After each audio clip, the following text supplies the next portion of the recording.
Just really neat. Hey, cheap. Do they ever really fix things? I have no idea what this is. What do I care? Let's go. I'm good at this. Hello everybody, Drew here in the office. If you take a look here, I of course didn't come close to even partially accomplishing my goal I had for the weekend. Such is life, you know? No big deal, but I cleaned it up a little bit. Definitely didn't even consider touching that. It's just, it's daunting. It doesn't look like a lot of stuff, but they're all very, very long. Like I have to get a trailer to get them out to my storage unit. And actually some of the really long stuff I just bundled up here and accepted that that's part of the scenery at this point. So we got a few orders over the weekend. No shipping today because it's a holiday. President's Day, right? Yeah, okay, yeah, I know stuff. And one thing I noticed in the last video or a couple videos ago is for some reason the display price only half or part of the time shows the actual price it's sold for. Sometimes it'll show, like if there's a discount or there's a sale, it'll show the sale price, and sometimes it shows the original price. So the pictures you see in the side will always be the accurate sale price, and the one I say will be the listing price. And then something also that I've noticed from other seller videos is the shipping it shows is, for some reason it shows shipping to me. Like if I had mailed it to myself, that's the shipping cost. So when I say a shipping cost and it doesn't match up, that's why. So first thing to pull today, I just listed this last week, so that's cool. Paul Revere Ware, which I don't even know if it's Paul Revere Ware. I think that was a copied listing, but a tea kettle with the thingamabob there. I cleaned up the bottom, nice and shiny. If you saw it when I got it in the pull video, or the haul video, I mean, it was definitely very mucked up, but I gave that a quick shine job and it cleaned up nicely. Got $20 plus shipping on that one. That's one where I took an offer and it shows me what the offer price is, and then 2 down from there, it doesn't show what the offer price was. So I don't understand why it's random. Next is the last of the vintage Ford brand wrenches. So those are all gone. And just this little guy here, and you can see it says Ford on it. If I turn it the right way, you can see that it says Ford on it. Ford USA. Got $7.99 free shipping on that one. Most of them I had bundled up into groups, or there was one long one that I sold individually as well. After that, from the family video buy, which I went back because they reduced the prices again, and I bought another pile. I spent $50 on what I have here, and I should probably triple my money there. And then I'm gonna go back there sometime this week because they close in 5 days, and just make sure that I get the best I can. I'm probably not gonna buy out everything, but if it's cheap enough, I don't have to, but I have to. I mean, that's how it is. You can't pass up things when they come. So if it's cheap enough, even if I end up in the summer flipping them for $1 a piece on Marketplace or at a garage sale or something, still, why not? They're easy to deal with. Let's see. So Demon Souls PS5. Demon Souls PS5. $49.99 free shipping. I took an offer on that one. You'll see the actual price like I was saying. Next up, clear acrylic cases. I sold 2 different sales of those. This one is 4 of the cylindrical ones, like this. I'll see if I can pull them. This one's got a crack in it, so I'm gonna toss that one to the side so I don't accidentally grab it one of these times. Weird camera angle happening, because that's what I got to do to carry all 4. But 4 of those ones sold for $32 free shipping. So if you didn't catch that video, I had a bunch of, like an entire Beanie Baby collection, and they were mostly put in these clear acrylic cases, some cylindrical, some rectangular, and the Beanie Babies are worthless. I mean, there's some value to them, but it's very, very little. and they're not selling very fast. I've sold one lot of them. So I'm probably going to throw those on sale, like a really big sale soon. But the cases are selling great. So keep an eye out for that. $32 free shipping for those 4. Next up, a Sherwood remote control. That's going to be in this bag here. Oh, I can see it right there. Sherwood remote control. That one is $20 free shipping. Remote's still doing great. Haven't been able to actually, I went to source some and there was a couple that were like your generic DirecTV ones, but nothing worth picking up. Not something I can refill regularly, but definitely something I'll keep an eye out for. But where they do have their biggest value is that if I pay $5 for a VCR that I don't know if it works and it has a remote with it, I'm still going to profit. So it takes if the remote is with it, it takes the risk of purchasing a VCR or a stereo unit of any kind, head unit, DVD player, CD player, whatever. If it has a remote, it takes all the risk out because you can at least cover your costs with just the remote. After that, running a little low on these, but I will not be buying more. Panasonic phone, just the handset. It is this one here, and that I got $9.99 free shipping for. They weren't a big deal to list, and I'd had a bunch, but I've looked at phones since I've listed those a couple times.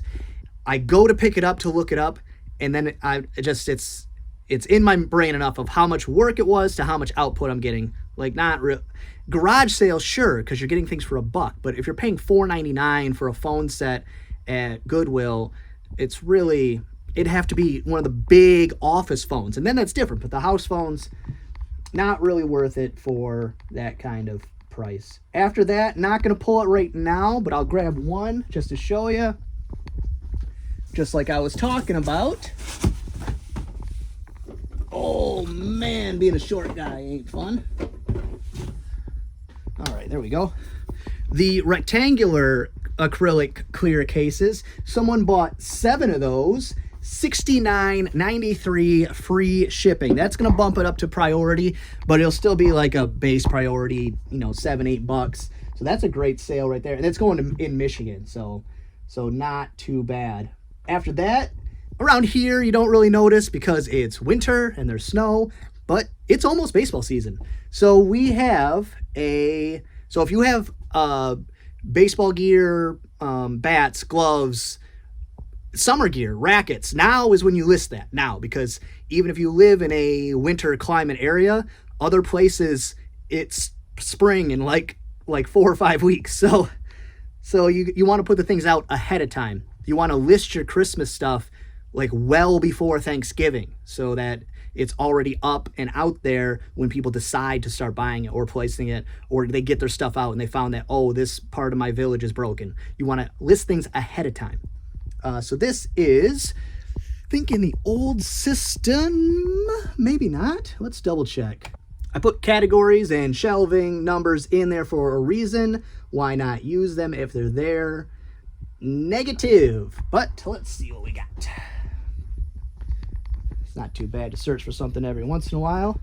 I could have swore it was in the new system, but maybe I just hadn't switched over yet, or maybe I just forgot to put it in the listing. That's also a very good possibility. Let me just look, just to be sure, because I could swear that there's a glove right down here, which both things could be true. There could be a glove down here, and it could also not be the one I'm looking for. No? Now I'm just making things up. Oh, there is a glove in there, but it's black, so that's not the one. So now we are on a hunt for Red October. This is why a shelving system is necessary, because you can see that the time I'm taking now is wasted. Oh ho, there we go. Found it. That only took way too long, and about 5 times as long as it should have. But it is a Wilson A2352. I probably paid about $3 for this at Goodwill, maybe $4, about $15.99 plus shipping. Gloves are shockingly expensive. I played some ball when I was younger, some beer league, softball when I got older, but the glove I bought in high school is the glove I use now. So that's why people pay, you know, that's not an expensive one. That's why people pay top dollar for like really nice gloves, is because it'll last you. It's leather. It'll last you forever if you take care of it. That is all. Let me double check. That is all of the pulls for today. Nothing getting shipped out today, but I'm still going to get them packed up just to stay on my normal schedule. Weird story too. I'll put a link to the video where I talk about a bunch of messages that it was just a kind of a rant about how sometimes people expect a little too much out of you as far as messages and responses and all that kind of stuff. But I sold a vintage tube radio. I'll put it right here. And it was going to Qatar. And then I got a message from eBay yesterday that said it got to Kentucky, where they would send it, repackage it, and send it off through the global shipping program, and that it was not allowed to be shipped. And I was very confused, and I was like, oh man, like what's the big, what is this? But actually they took care of the whole thing. I get to keep the money that I was paid, and then they refunded the buyer the money they were paid, and then just threw away the item or whatever they do with it at that point. But I was just like, well, why? And I did a little research just out of curiosity this morning while I was having my coffee. The only thing I could find is that a lot of countries you can't ship, and including the US, you can't sell them anymore, certain ham radios, because they can interfere with, I think like police ban or emergency bans, stuff like that. But I didn't get to dive in too deep, but I think that might be something where you can make a radio that can interfere with official radios, or picks up signals it's not supposed to, or something like that. But it was something weird, but eBay took care of it. So, I mean, I don't know if the customer is happy. They didn't get their thing, but they got a refund, but I'm happy. It guarantees that I got paid and it didn't even have to ship. So that's all good for me. But it was just weird. I'm going to look at, if you guys know why that would be, please let me know, because I'm just curious. I don't really care. But that's another one of those things where eBay will let people select shipping that they can't receive. Like they'll allow you to buy something way too big for your P.O. box, and therefore you can't ship it to them. Or they'll allow people in places that can't buy things to buy that thing. Like they know what it is. It's in the listing. Like if you list something that's been recalled, they know that immediately. So if you list something that can't be sold into a certain country, they know that. I don't know why they wouldn't stop it ahead of time.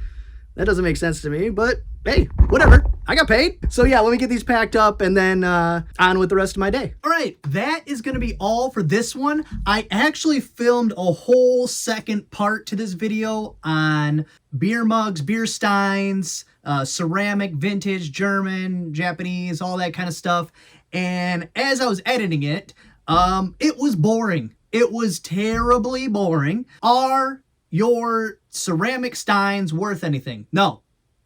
That's the end of the video. I don't want to spend 15 minutes telling you about how each individual brand and stuff is worthless, but they're worthless. And by worthless, I mean they're worth about $20 tops. There are very few that have a high value. I'll put some examples right here and right here and right here. But it's so few that it's not worth it. And when you look up the ones that are worth the $20 to maybe $25 at the high end, and I'm talking including shipping, so you're talking like $5, $10 profit. If you look at those listings, there are thousands of the exact same mug, if not, on maybe the nicer ones or the older or rarer ones, hundreds, and the solds are a fraction of that amount. Just such a slim amount that unless you're okay with having things sitting for sale for years, and I'm serious, years, because that might be what it takes, and you will also have to be the lowest price, because when there are thousands of a certain mug, then what makes yours different than the next has to be price. So I'm not going to bore you with that video. If you really want to, look up your own mugs. But if you're at a garage sale or you're at a thrift store, pass. Just pass. The time it would take to look up every mug, every stein you ever come across is insane to get to the sliver percentage that are worth anything. If you want to do yourself a favor, go to Vintage Steins, order them by most expensive, look at the top 10%, and then hopefully you come across those at some point. But do not waste your time with the just average beer stein. So that is the gist of a 20-minute video that I changed my mind on even editing. I was nodding off editing it. It was a waste of my time, so therefore it would have been a waste of your time. But that's going to be all for this one. If you enjoyed it, please give it a thumbs up. If you didn't enjoy it, go ahead and give it a thumbs down. Leave any questions or comments in the comments section. Hit the bell icon if you want to know when my videos come out, and be good to each other.